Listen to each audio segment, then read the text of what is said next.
নবীজি দুনিয়াতে আসার ৭০ বছর আগের একটা ঘটনা, এই ঘটনাটা আল্লাহ বয়ান করেছে। নবীজি দুনিয়াতে আসার কত বছর আগে? আল বিদায়া ওয়ান নিহায়ার ভিতরে এসেছে।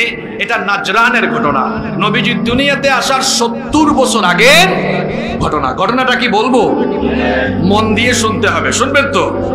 একটু ঘটনাটা শেষ করতে ৫-৭ মিনিট লাগবে। এই ৫-৭ মিনিট ধ্যান ধরে আপনারা এই ঘটনাটা শুনবেন ইনশাআল্লাহ। ৪টি বিষয়ের কসম শেষ করে আল্লাহ এবার একটা বিভৎস ঘটনা বর্ণনা করছেন। খুব মারাত্মক একটা ঘটনা আল্লাহ বর্ণনা করছেন। আল্লাহ তাআলা বলছেন, কুতিলা আসহাবুল উখদুদ, গর্তওয়ালাদের উপর লানত, তাদের জন্য ধ্বংস। গর্তওয়ালা অর্থাৎ যারা গর্ত খনন করে, এরপরে কি করেছিল শুনেন। গর্তের ভেতরে তাদের কর্মসূচি কি ছিল আল্লাহ পরের আয়াতে বলছেন,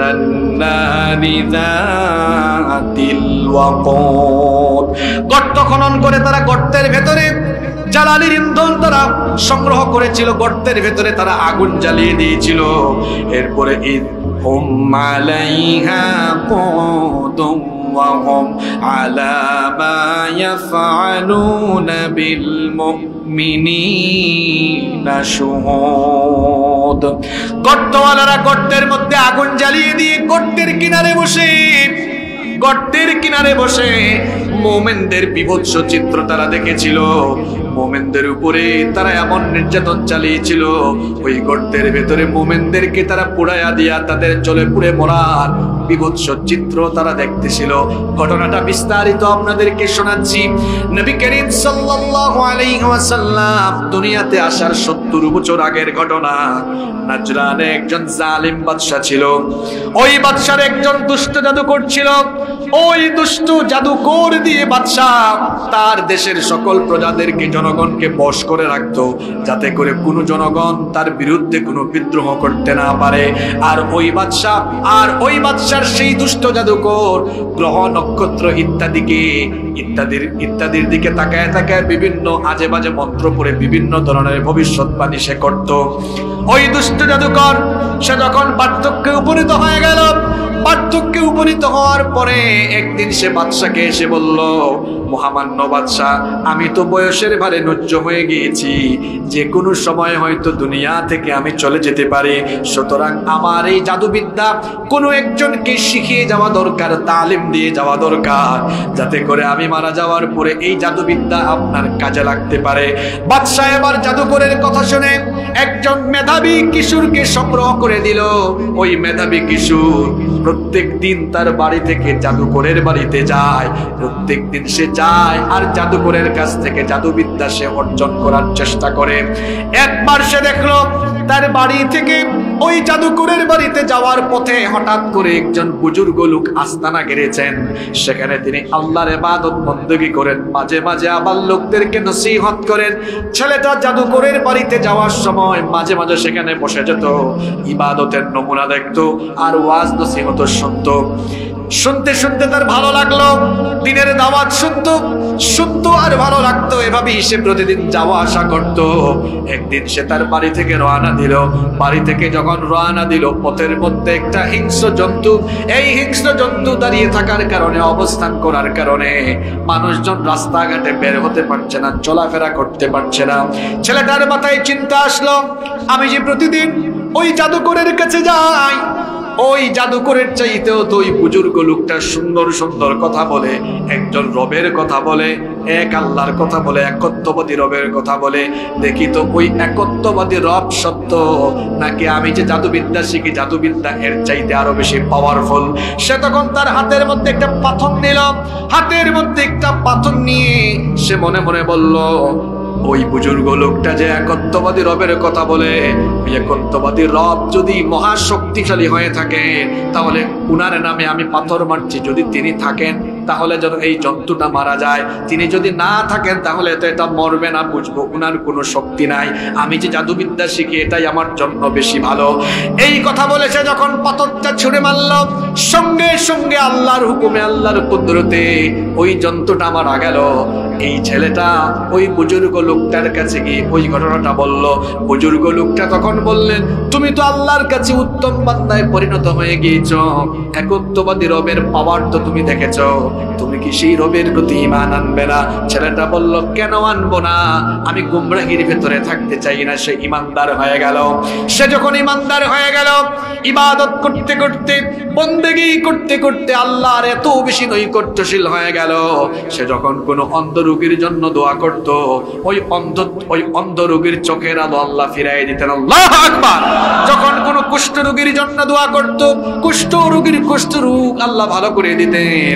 এই খবর চতুর্দিকে ছড়িয়ে গেল। ওই জালেম বাদশার একজন মন্ত্রী ছিল, সে অন্ধ ছিল।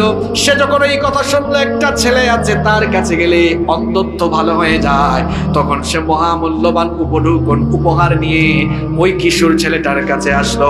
এসে বলল, দেখো আমি অন্ধ মানুষ, তোমার জন্য অনেক মহামূল্যবান উপহার হাদিয়া নিয়ে এসেছি, সব তোমার। তুমি যদি আমার চোখের আলো ফিরিয়ে দিতে পারো, সব আমি তোমাকে দিয়ে দিব। ছেলেটা তখন বলল, আমি তোমার চোখের আলো ফিরিয়ে দিতে পারবো না, কারণ চোখের আলো দেওয়ার মালিক যিনি, তিনি কে? তুমি যদি সে আল্লাহকে বিশ্বাস করে তার উপরে ঈমান আনো, তো আমি সেই আল্লাহর কাছে দোয়া করব তিনি যেন তোমার চোখের আলো ফিরাইয়া দেন। মন্ত্রী সেটা মেনে নিল। তখন ওই ছেলেটা বলল, ঠিক আছে আপনি কালেমা পড়েন, ঈমান আনেন। এবার মন্ত্রী ঈমান আনলো। ঈমান আনার পরে ছেলেটা দোয়া করলো, আল্লাহ তাআলা মন্ত্রীর চোখের আলো ফিরাইয়া দিলেন। মন্ত্রী এবার রাজ দরবারে কাজে যোগদান করলো। বাদশা হঠাৎ করে দেখলো তার অন্ধ ওই মন্ত্রীর চোখে দেখে জিজ্ঞেস করলেন, কি ব্যাপার মন্ত্রী মশাই, তুমি তো অন্ধ ছিলে, চোখে কেমনে দেখো? কয়, আমার মাবুদের দয়া আমার উপরে পড়েছে। এখন বাদশা একটু ভাবসাব নিয়ে বলল, আমি তো তোমার মালিক, তোমার উপরে আমার নজর মনে হয় নেক নজর বহুদিন পড়েছে। তখন মন্ত্রী বলল, না হ্যাঁ বাদশা, আপনি আমার মাবুদ হতে পারেন না, খোদা হতে পারেন না, মানুষ কখনো মানুষের ইলাহ হতে পারে না, মানুষ কখনো মানুষের মালিক হতে পারে না, মানুষের রব যিনি, তিনি কে? এই কথা শোনা মাত্রই জালিম বাদশা তার ওই মন্ত্রীকে গ্রেফতার করলো। গ্রেফতার করার পরে নির্মম নির্যাতন আরম্ভ করলো। বলল, তোমাকে একত্ববাদী রবের উপর ঈমান আনার দাওয়াত কে দিয়েছে? নির্মম নির্যাতন সহ্য করতে না পেরে এক সময় ওই ছেলেটার নাম বলে দিল। বাদশা তখন অবাক হয়ে গেল। বাদশা বলল, হায় রে হায়, যাকে আমি আমার কাছে এনেছি সে দেখি আমাকে এখন তীর ছুটতেছে। সঙ্গে সঙ্গে বাদশা ওই ছেলেটাকেও গ্রেফতার করলো। গ্রেফতার করার পরে অবর্ণনীয় নির্যাতন তার উপরে চালালো। আর ওইদিকে মন্ত্রীর উপরে এমন নির্যাতন চালালো, ওই মন্ত্রীর উপরে নির্যাতন, অকথ্য অবর্ণনীয় নির্যাতন চালিয়ে ঘোষণা করা হলো, দেখো হয় তুমি ঈমান ছাড়ো অথবা তুমি জীবনের মায়া ছাড়ো। মন্ত্রী তখন বলল, আমি যে আল্লাহর উপর ঈমান এনেছি, ওই আল্লাহর উপর ঈমান আনার পরে ঈমানের পথে টিকে থাকতে গিয়ে যদি জীবন দেওয়া লাগে, প্রয়োজনে জীবন দিব, তাও আমি ঈমান হারা হব না। আরে ঈমান কি এত সহজ জিনিস নাকি? আমাদের পূর্ববর্তীরা নবী বুখারীর লম্বা হাদিসে বলেছেন, যখন খাব্বাব বিন আরাদ এসে বলেছেন, ইয়া রাসূলুল্লাহ সাল্লাল্লাহু আলাইহি ওয়াসাল্লাম মার খাইতে খাইতে শেষ, নবীজি তখন বললেন, খাব্বাব ঈমান কি এত সহজ জিনিস নাকি? শোনো, তোমাদের পূর্ববর্তীদেরকে কি করা হয়েছিল, ঈমান আনার কারণে ফায়ুখাদুর রাজুল, ঈমানদারদেরকে তারা ধরতো, ফায়ুহফারু লাহু ফিল আরদ, জমিনে গর্ত খনন করে দিত। জমিনে গর্ত খনন করে দিয়ে সেই গর্তের ভেতরে তাদেরকে ঢুকায় দিয়া এরপরে থুম্মা ইউতা বিল মানশার, করাত আনা হতো। করাতের জীবন্ত মানুষের মাথার উপরে করাত রেখে বলা হতো, হয় তুমি জীবনের মায়া ছাড়ো নইলে ঈমান ছাড়ো। ঈমানদাররা বলতো, জীবন কেড়ে নাও, কিন্তু আমাদের থেকে ঈমান কেড়ে নিতে পারবে না। আল্লাহু আকবার। নবীজি আরো বলেছেন, ওয়া ইউমশাতু বিআমশাতিল হাদিদ মা দুনা লাহমিহি মিন আসমিন আও আজমিন। নবীজি বলেছেন, শুধু তাই নয়, লোহার চিরুনিয়ারে শরীর আঁচড়িয়ে হাড্ডি মাংসকে আলাদা করে দেওয়া হয়েছে। ঈমানদারদের শরীর থেকে হাড্ডি মাংস আলাদা করে তাদের জীবন জালেমরা কেড়ে নিয়েছে, তাও তাদের থেকে ঈমান কেড়ে নিতে পারে না। আল্লাহু আকবার। ঈমানদারের ঈমান হওয়া লাগবে এমন, ঈমানের পক্ষে কথা বলতে গিয়ে, ঈমানের পথে কাজ করতে গিয়ে, ঈমানি আন্দোলনে, ইসলামী আন্দোলনের পথে থাকতে গিয়ে যদি জালেমদের জুলুম চলে আসে, সেই জুলুমে ঈমানদার কখনো মাথা নত করবে না, প্রয়োজনে জীবন দিবে, তাও মাথা নত করবে না।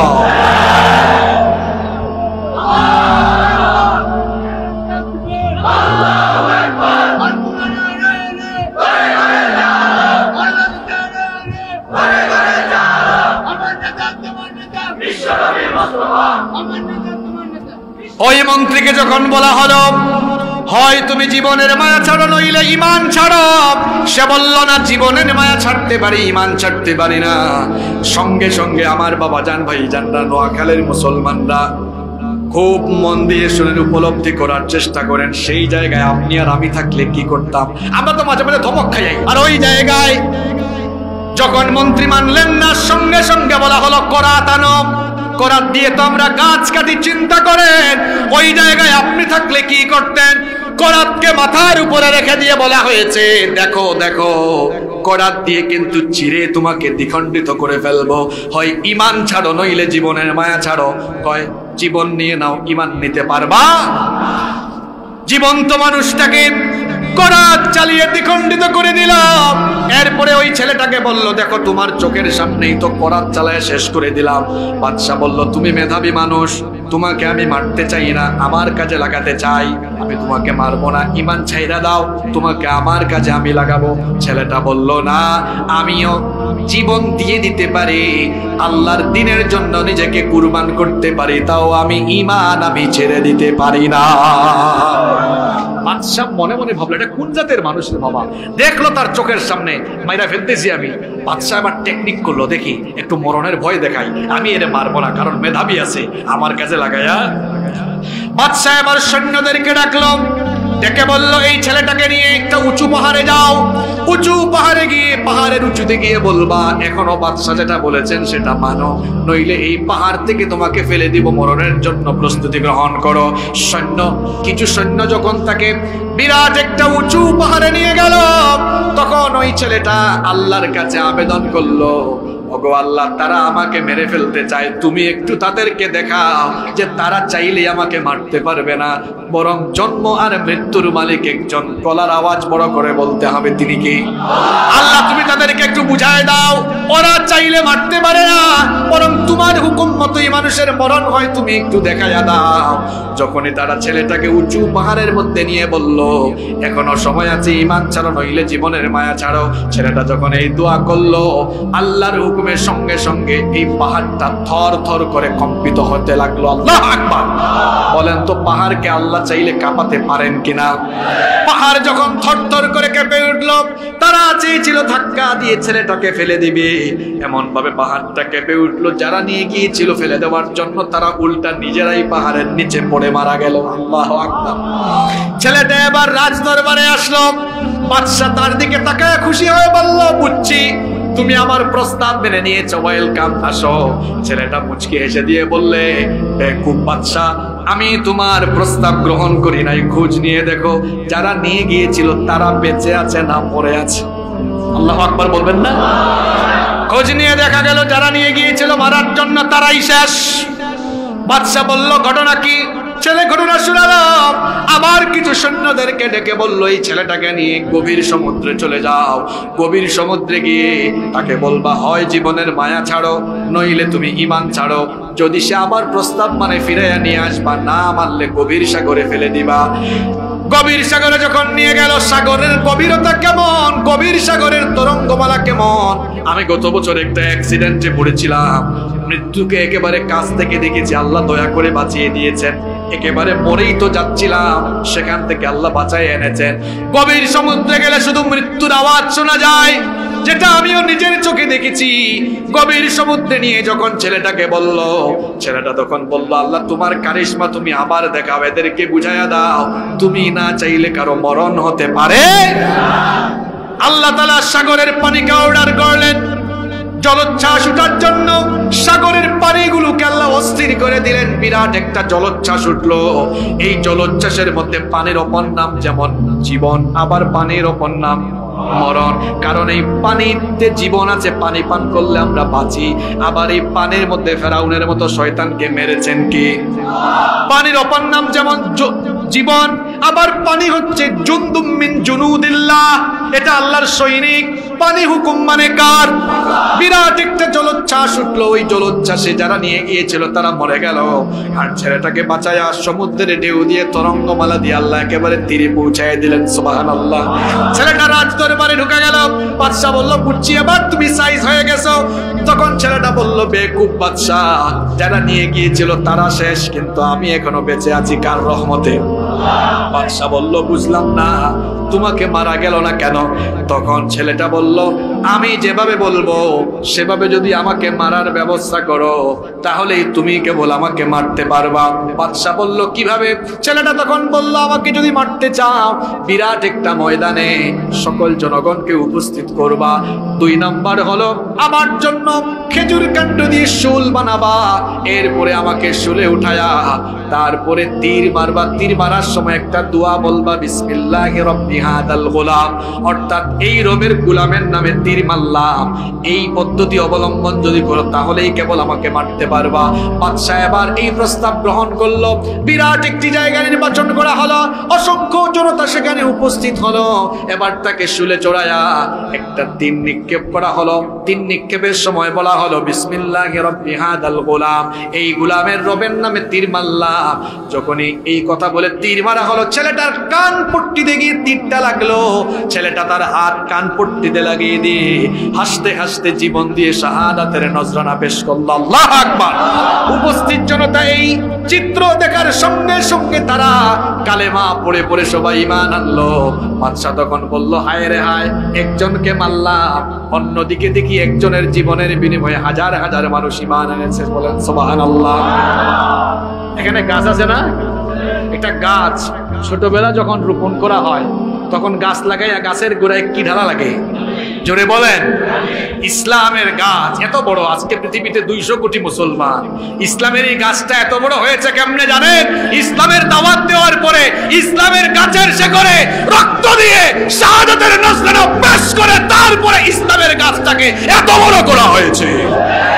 মনে রাখবেন, যেখানে ইসলামের জন্য রক্ত ঝরে পড়ে, যেভাবে পানি বৃষ্টি হলে যেমন ফসলের উর্বরতা বাড়ে, ঠিক তেমনি ভাবে যেই জমিনে দ্বীনের জন্য রক্ত পড়ে সেই জমিন ইসলামের আবাদ ভূমিতে পরিণত হয়ে যায়। ঠিক কি না? সুতরাং চতুর্দিকে দ্বীনের জন্য অনেক মানুষ মজলুম হচ্ছেন, রক্ত দিয়েছেন দেখে আপনারা হতাশ হবেন না। এটা আমাদের জন্য আশার বাণী, কারণ যেখানেই দ্বীনের জন্য, কোরআনের জন্য রক্ত পড়বে সেই জমিনে কোরআনের পতাকা একদিন উড়বে। ছেলেটা জীবন দিল, তার জীবনের বিনিময়ে, তার রক্তের বিনিময়ে এতগুলা মানুষ ইমানদার হয়ে গেল। বাদশা তখন খুশি হয়েছে না মাথা খারাপ হয়েছে? কথা বলেন, খুশি হয়েছে না মাথা খারাপ? এই কিচ্ছা কি বানায়া বলতেছি? কোরআনের কিচ্ছাটা শোনেন, মাথা খারাপ। বাদশা এবার বলল, আমার রাজ্যের প্রতিটা এলাকায় এলাকায়, রাস্তায় রাস্তায় খন্দক বানাও। খন্দক মানে হলো গর্ত। পরিখা খনন করো, গর্ত খনন করো। গর্ত চতুর্দিকে খনন করা হলো। এরপরে বাদশা বলল, ওই গর্তগুলোর ভেতরে কাঠ সংগ্রহ করো, জ্বালানি সংগ্রহ করো। তারপরে গর্তগুলোর ভেতরে দাউ দাউ করে আগুন জ্বালিয়ে দেওয়া হলো। এরপরে বাদশার তরফ থেকে ঘোষণা দেওয়া হলো, যারা তোমরা ছেলেটার ওই দৃশ্য থেকে ঈমান এনেছো, যদি তোমরা একত্ববাদী রবের ঈমান না ছাড়ো তাহলে ওই গর্তগুলোর ভেতরে তোমাদেরকে ফেলে দিয়ে জ্বালায়া পোড়ায়া তোমাদেরকে ছাই করে দেওয়া হবে। এই কথাগুলো যখন বলা হলো, ঈমানদার লোকেরা তখন বলল, আমরা যে আল্লাহর উপরে ঈমান এনেছি, ওই আল্লাহর জন্য, আল্লাহর দ্বীনের জন্য যদি আগুনের গর্তগুলোতে জীবন দেওয়া লাগে, প্রয়োজনে আমরা জীবন দিব, তাও আমরা জালেম বাদশার কথা শুনে ঈমান হারা হব। এবার প্রতিটা এলাকায় এলাকায় গর্তের মধ্যে, আগুনের মধ্যে মোমেনদেরকে ফেলে দিয়ে, মোমেনা নারী পুরুষদেরকে ফেলে দিয়ে তারা নির্মম ভাবে তাদেরকে জ্বালিয়ে পুড়িয়ে মেরেছিল। একজন মহিলার কথা মুসনাদে আহমদের ভেতরে এসেছে।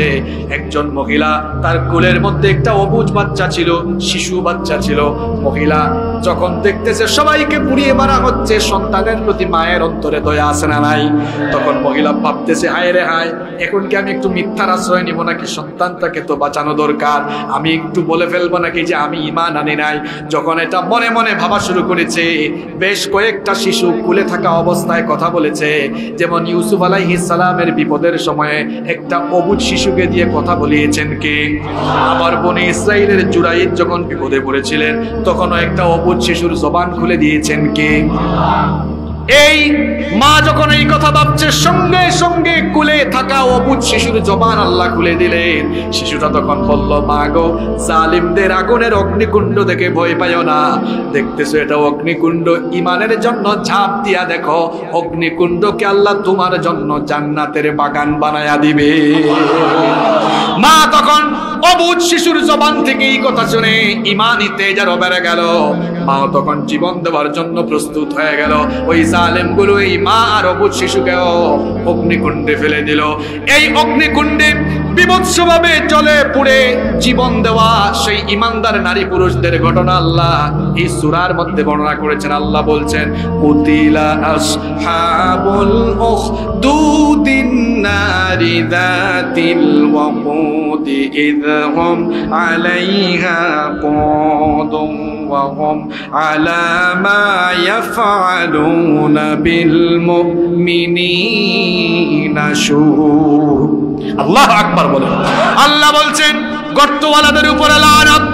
এরা গর্তের মধ্যে আগুন জ্বালিয়ে গর্তের কিনারে বসে মুমিন নারী পুরুষদেরকে গর্তের ভেতরে আগুনের মধ্যে ফেলে দিয়ে জ্বালিয়ে পুড়িয়ে বিভৎস করে তারা তাদেরকে মেরেছিল। এই চিত্র গর্তের কিনারে বসে বসে তারা দেখেছিল। আল্লাহ বলছেন, যাদেরকে এরকম নির্মম ভাবে আগুনে পুড়াইয়া হত্যা করা হয়েছিল, তাদের দোষ, তাদের অপরাধ ছিল কেবল ওয়ামা নাকামু মিনহুম ইল্লা আইয়ুমিনু বিল্লাহিল আজিজিল হামিদ। আল্লাহু আকবার। আল্লাহ বলছেন, এই সকল ইমানদার নারী পুরুষদেরকে এরকম নির্মম ভাবে পুড়াইয়া মারার কারণ হলো তারা কেবল ঈমান এনেছিল মহাপরাক্রমশালী কার উপরে। আরো জেনে বলেন, কার উপরে? ঈমানের কারণেই তারা এরকম জ্বলে পুড়ে জীবন দিয়েছিল। ঈমান এটা এমন বিষয়, ঈমান আনার পরে ঈমানের জন্য এরকম বিনিময় দেওয়া লাগে। আজ অনেকে আছেন কালেমা বুঝেন না, কালেমা অনেকে বুঝেন না, এরকম আবুল তাবুল কথা বলেন। আমার ভাইজানদেরকে বলবো, ভাইজানরা একটু পড়াশোনা করেন। কত কিতাব পড়তে না পারলেও কাসাসুল কুরআন কিতাব আছে, এটা পড়েন। কোরআনের কিচ্ছাগুলো পড়ে দেখেন। সাইয়েদিনা আদম আলাইহিস সালাম এবং সাইয়েদিনা সুলাইমান আলাইহিস সালাম ছাড়া প্রত্যেক নবীরাই দ্বীনের দাওয়াত দিতে গিয়ে রক্ত দিয়েছেন, নির্যাতিত হয়েছেন, নিপীড়িত হয়েছে। সুতরাং আপনি যদি ওয়ারাসাতুল আম্বিয়া হয়ে নবীদের তরিকায় দাওয়াতি কাজ করেন, তো বাধা আসবে, জেল আসবে, জুলুম আসবে, নির্যাতন আসবে। যদি না আসে, তো নবীওয়ালা তরিকার সাথে আপনার দাওয়াতি তরিকার কোনো মিল। এজন্য সাইয়্যিদ কুতুব শহীদ রহমতুল্লাহ আলাইহির কথা আমার মনে পড়ে গেল। তিনি একটি তাফসীর লিখেছেন, তাফসীর ফি জিলালিল কোরআন। এটা লেখার কারণে মিশরের তৎকালীন জালেম সরকার তাকে বন্দী করলো। এরপরে তাকে মৃত্যুদণ্ডের রায় দেওয়া হলো। যখন তার ফাঁসি হবে, ফাঁসির আগে কারাগারের ইমাম সাহেবকে প্রেরণ করা হলো তাকে তওবা করানোর জন্য, কালেমা পড়ানোর জন্য। তিনি যখন আসলেন, সাইয়্যিদ কুতুব শহীদ রহমতুল্লাহ আলাইহিকে বললেন, আমি এসেছি আপনাকে তওবা করানোর জন্য, কালেমা পড়ানোর জন্য। তিনি বলেন, আপনি কে?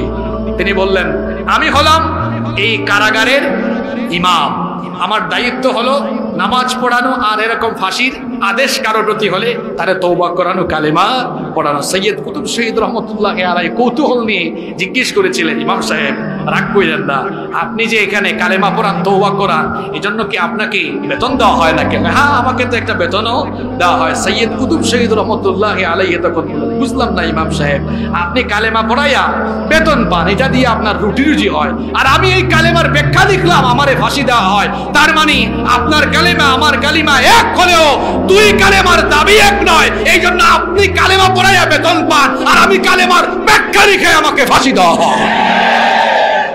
এটা অনেকে বুঝে না, উল্টা পাল্টা কথা বলে। এজন্য বলেছি, ওয়াজের মঞ্চ ছাইরা আগে কিছু পড়াশোনা করেন, এরপরে ওয়াজের মঞ্চে ওইটা কথা বলেন। একজন তো খুব ভাবসাব নিয়ে বললেন, আমি 365 দিনে মাহফিল করি, তো 365 দিনে যদি আপনি মাহফিল করেন, তো পড়ার টেবিলে বসেন কখন? আর আমাদের দেশের বেশিরভাগ বক্তারা পড়াশোনা করে কম, বলে একটু কথা বেশি। না, প্রত্যেকটি মাহফিলে উঠার আগে কয়েক ঘন্টা পড়াশোনা করে তারপরে কথা বলেন। পড়াশোনা করেন না, খালি 365 দিন মাহফিলি করেন। এই জন্য মাঝে মাঝে সফর করতে করতে মাথাও ঠিক মতো কাজ করে না। তাওবাতান নাসুহা, খাঁটি তাওবার কথা বলতে যাই, আর নাসুহাকে আপনি মানুষ বানায়। কি বলেন, এরকম আছে না নাই? একটু পড়াশোনা করা দরকার, একটু পড়াশোনা করে তারপরে কথা বলা দরকার। পৃথিবীর নবীরা দিনের জন্য রক্ত দিয়েছেন, জীবন দিয়েছেন। আমার নবী 40 বছর বয়স পর্যন্ত প্রত্যেকটি কাফেরের কাছে তিনি আল আমিন ছিলেন। যখনই তিনি কালেমার দাওয়াত দিয়েছেন, যখনই তিনি বললেন কুলু লা ইলাহা ইল্লাল্লাহ তুফলিহু, যারাই বলেছিল আল আমিন তারা কয় মাথা পাগল, যারাই বলেছিল আল আমিন কয় এটা গণক, যারাই বলেছিল আল আমিন কয় মাথার তার সব শেষ। তাহলে বোঝা গেল আপনি যতক্ষণ পর্যন্ত কালেমার কথা বলে বলে আপনি কালেমার হুকুমতের কথা বলবেন না, আপনিও ভালো। আর নবীজির মতো যখন আপনি সেই তাওহীদ প্রতিষ্ঠার কাজ আরম্ভ করে দেবেন, তখন আপনিও পাগল হয়ে যাবেন, মৌলবাদী হয়ে যাবেন, জঙ্গিবাদী হয়ে যাবেন।